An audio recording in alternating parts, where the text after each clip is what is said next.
C'est quoi aujourd'hui être juif en France? Je pense que chacun d'entre nous a une réponse à cette question. Je voudrais le replacer dans un contexte d'abord plus vaste qui est c'est quoi être juif aujourd'hui dans le monde?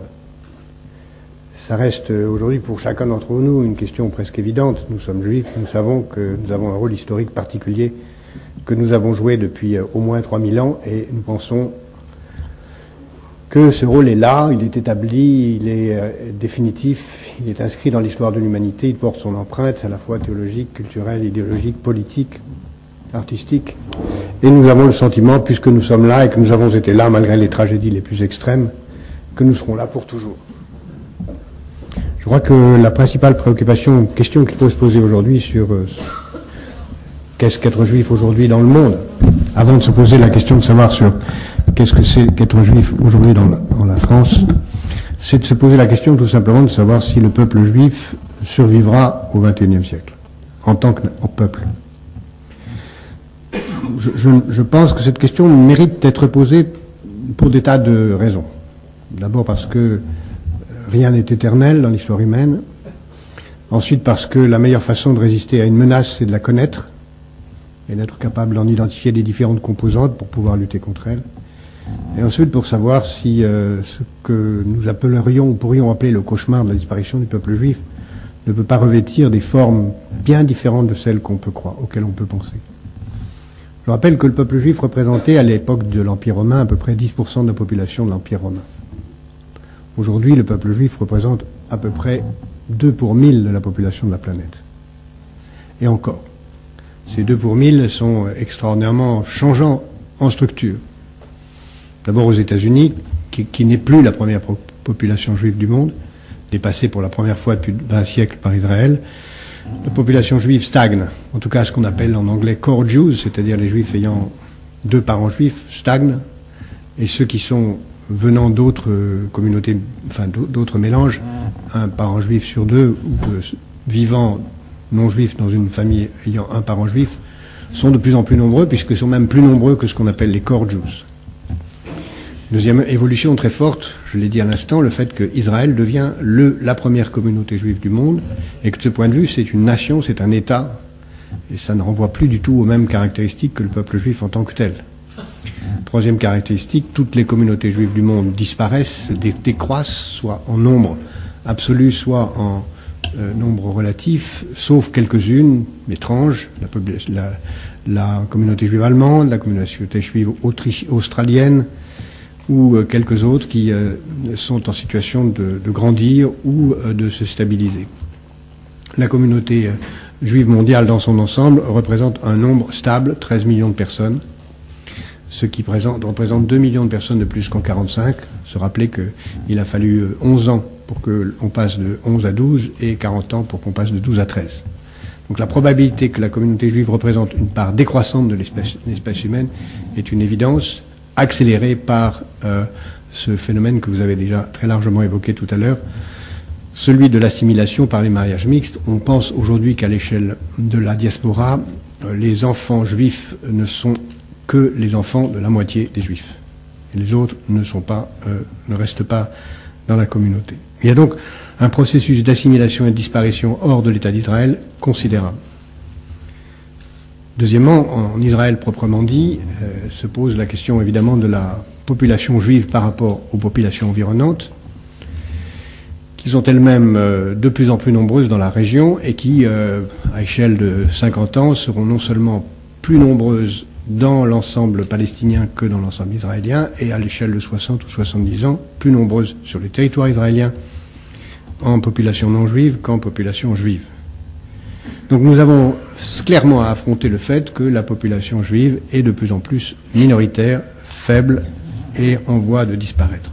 Question considérable qui se pose sur cette identité. Qu'est-ce qu'une identité d'un peuple dont la trace numérique dans l'histoire disparaît et dont la présence sur un sol, sur un territoire, se réduit de plus en plus à une population dont la conception est celle d'une nation qui a à défendre son intérêt en tant que nation et qui le défend sans véritablement se poser la question du destin d'un peuple à vocation universelle, mais seulement comme nation. Cette identité, où est-elle aujourd'hui? Est-elle religieuse? Est-elle culturelle? Est-elle historique? Est-elle celle d'une nation dont la tradition l'emporte sur la modernité? Est-elle une nation qui est capable aujourd'hui de représenter, comme elle l'a fait si longtemps, une avant-garde? Car en effet, si on regarde ce qu'a été l'histoire juive et ce qui fait que ce peuple minuscule a toujours été en avance ou présent dans l'histoire, c'est parce qu'il a toujours été en situation, d'une façon ou d'une autre, d'être celui qui influe, celui qui est dans l'avant-garde, celui qui voit et devine les problèmes avant les autres, celui qui, par l'un ou l'autre de ses membres, dans les domaines artistiques, intellectuels, philosophiques, politiques, financiers, est devant. Parce qu'il est en situation de vigile, parce que, comme on l'a vu tout à l'heure, il est à la fois heureux et inquiet. Et qu'étant à la fois heureux et inquiet, il est en situation de veille. Il est aux aguets. Aujourd'hui, lorsqu'on regarde à l'échelle mondiale, on se rend compte que le peuple juif, semble-t-il, est beaucoup moins aux aguets qu'il ne l'était.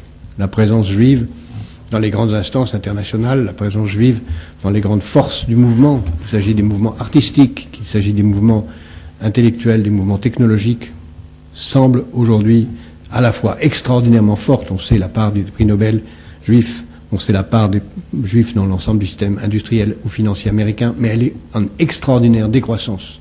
Et une décroissance naturellement qui ne peut que s'accélérer avec la montée et l'arrivée sur la scène intellectuelle mondiale de peuples aussi sophistiqués que les peuples chinois et indiens. Pourquoi le peuple juif a-t-il été capable jusqu'à aujourd'hui de survivre, malgré tout ce qu'il a tout fait pour le détruire? C'est parce que, et ça a été le sujet de la conversation de tout à l'heure, l'obsession du peuple juif, ça a été et ça reste de transmettre. L'obsession, c'est de transmettre. J'ai toujours été frappé par cette définition talmudique qui dit que, à la question qu'est-ce qu'être un juif, la première réponse c'est d'avoir un père juif, la seconde réponse c'est d'avoir une mère juive, et le troisième réponse dit pas du tout, ce n'est ni d'avoir un père juif ni une mère juive, mais c'est d'avoir des enfants juifs. Et la clé, je crois, de la raison d'être, la raison de la survie du peuple juif, c'est la capacité à faire en sorte que les enfants soient juifs. Avons-nous aujourd'hui, à l'intérieur du peuple juif, à l'échelle mondiale, maintenu les conditions pour que les enfants soient juifs? Encore faudrait-il être capable de définir ce que cela signifie qu'on leur transmette. Est-ce que c'est des traditions? Est-ce que c'est une foi? Est-ce que c'est un livre? Est-ce que c'est l'attachement à un livre? Est-ce que c'est l'attachement à un peuple? Est-ce que c'est l'attachement à un État? Est-ce que c'est l'attachement à une histoire? Est-ce que c'est simplement une éthique? Toutes ces choses sont à la fois vraies et absentes. Je pense que le peuple juif souffre aujourd'hui à l'échelle du monde tragiquement d'une absence claire de débat sur cette question. Qu'avons-nous à transmettre? Qu'avons-nous à porter? Qui le porte? Qui le transmet? Ceci est particulièrement vrai à un moment de l'histoire où le peuple juif se trouve sans maître, sans guide, sans phare pour le représenter. Pendant très longtemps, le peuple juif a dû sa survie dans la diaspora parce qu'il avait des phares, parce qu'il avait des maîtres, parce qu'il avait à Babylone, puis en Égypte, puis en Espagne, puis en Égypte, puis ailleurs, des maîtres à penser qui, par l'extraordinaire réseau, conduisaient à définir une sorte de doctrine permanente qui imposait une vision. Aujourd'hui, il n'y a plus cela. Il n'y a qu'une juxtaposition d'ambition, de mondanité, de rivalité d'organisation, d'aventures individuelles, et il n'y a plus de conception de ce que le judaïsme a apporté au monde. Or, je crois qu'il a beaucoup à apporter au monde. Et avant de venir sur la France, je dirais en quelques mots ce en quoi, à mon avis, le judaïsme est essentiel au monde et ce en quoi les juifs doivent être fiers de ce qu'ils peuvent encore apporter au monde. D'abord parce que le judaïsme a apporté au monde l'idée que le progrès était une bonne chose. L'idée que la répétition du monde à l'identique était une tragédie. L'idée que chercher, trouver, avancer, inventer était la condition de l'espèce humaine. L'idée que la nature était en soi mauvaise et qu'il appartient à l'homme de la transformer.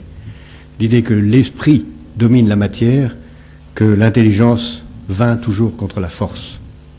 L'idée que l'esprit de l'homme, c'est d'abord l'idée de conquérir pour apporter aux autres, et que la force de l'homme, c'est d'abord de transmettre à ceux qui l'environnent les conditions de leur bonheur avant de penser au sien. Toutes ces valeurs fondatrices du peuple juif, qui font du peuple juif celui qui dit « la richesse est une bonne chose, la pauvreté est un scandale ».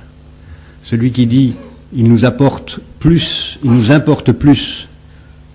de rendre les autres heureux autour de nous que nous-mêmes de l'être, parce que c'est la condition de notre propre bonheur que les autres le soient », ce sont des messages fondamentaux qui restent aujourd'hui d'une extrême actualité et qui ont, communauté après communauté, déterminé la vie des Juifs et déterminé le rôle qu'ils ont joué dans l'histoire. Aujourd'hui en France, c'est une situation particulière. Nous sommes une des plus grandes communautés du monde, sans doute la deuxième après les États-Unis, et sans doute une des, comme il a été dit, plus heureuses du monde. C'est une communauté les plus diverses, c'est une communauté nombreuse, dont la plupart des chefs de famille sont nés en France, même ceux dont vous avez dit qu'ils étaient nés en Algérie, car l'Algérie c'était la France.